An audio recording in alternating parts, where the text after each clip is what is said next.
মাছ বাজার গুছানো বেশ ঝামেলার, কিন্তু একবার গুছিয়ে নিলে কটা দিন বেশ আরামেই কাটিয়ে দেয়া যায়। চলুন আপনাদের সাথে শেয়ার করি আজকে কি কি মাছ গুছালাম। প্রথমেই আছে ইলিশ মাছ। ইলিশ মাছ তো আমার খুব প্রিয়, যে কোনো কিছুতেই খেতে ভালো লাগে। আছে একটা বড় সাইজের বোয়াল মাছ। এই তেলওয়ালা মাছটা খেতে খুব সুস্বাদু হবে, ফ্রেশ মাছের মজাই আলাদা।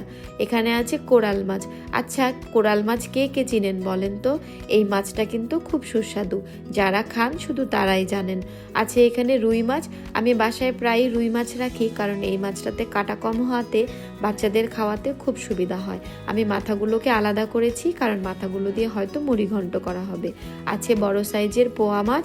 এই পোয়া মাছটাও খুব মজা। আছে বেলে মাছ। যারা আমার ভিডিও দেখেন তারা প্রায়ই আমার বেলে মাছ রান্না দেখেন।